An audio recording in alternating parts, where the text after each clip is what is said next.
Hey everybody, welcome back to the channel. I have been researching and more researching and watching YouTube videos and chatting up guys on the forum about 1/10 scale crawlers. The selection of this particular area of the hobby is overwhelming. Like, there is so much out there at this point. Trail trucks, dedicated rock crawlers, comp crawlers, whatever you want to call them.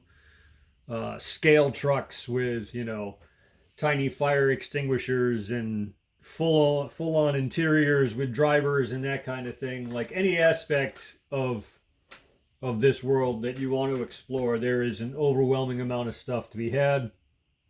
This is the Axial SCX10 Coyote edition. I went down to my local hobby shop today. I talked to somebody down there who has, owned this exact truck for the last couple of months and was in there driving it around on the indoor crawler course. And between his input, the things that I was looking for in a 10 scale crawler, the recommendations from the guys on the RC Talk forum, and the incentive of having their sale price somehow match almost exactly the amount of money that I brought with me in my pocket. Here we are. Personally, they have blue, silver, and this color here, which I am calling gold for lack of any other better description. This is the one that I got. This is my least favorite of the three colors. I'm not actually a fan of the looks of any body that is,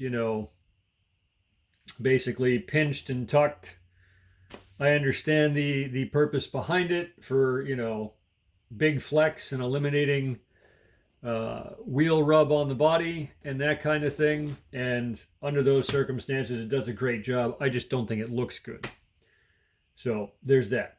But this truck in this color was the one that was part of the sale package. So if you want the deal, this is the truck you get.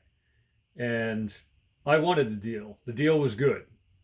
Like most places, this package that has the truck, the SLT2 Spectrum remote, which is the same remote that I got with my Arma Fury, and I have not actually changed or upgraded in any way because it's been doing just fine.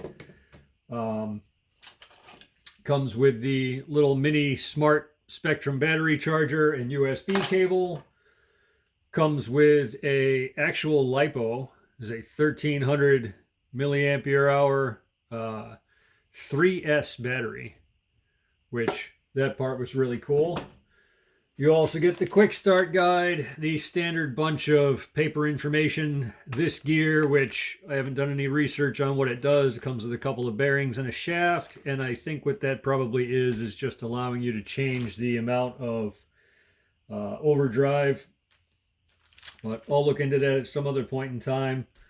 And you get, the standard miscellaneous tools there, the 4-way and a couple of Allen keys. It is a clipless body, which makes no difference to me at all, although this one here I think is a better design than a lot of them. The clip for it, or whatever, the feature, the release for it is on the back and externally accessible, which I think is great. I have other stuff with a clipless body where you're fishing around underneath to hit the release and that kind of thing, and that's not exciting for me. The layout of the truck looks great to me. Centrally located transmission, motor, and electronics, like right across the midline, maybe slightly forward of the midline. Battery forward of that. and then of course your servo up front and so forth. You know, all of that looks pretty good. The tires are nice and soft and squishy, and the foams feel entirely reasonable. I wish that they were, you know, the three-piece beadlock style wheels that come stock with, you know, stuff like the Gen 8 Red Cat and other crawlers in this same kind of price point. But those are not included with this model.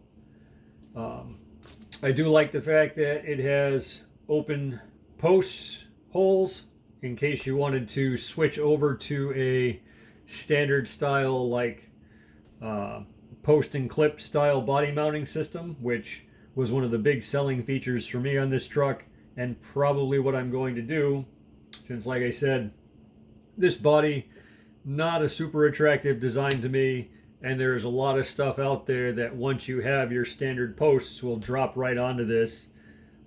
This has the very standard, I believe, 12.3 inch wheelbase for a 1/10 scale crawler, so there are an awful lot of options to pick from, and I will very likely be doing that in the near future.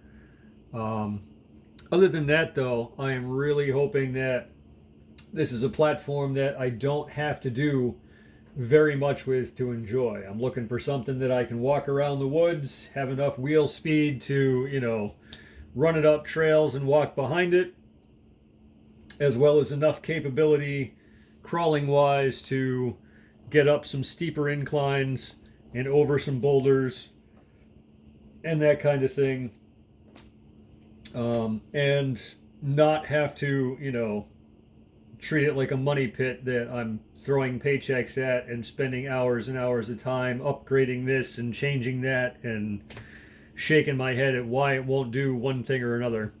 All the reviews suggest that that will not be the case, and I am very, very eager to find out. It looks like we have some good weather tomorrow.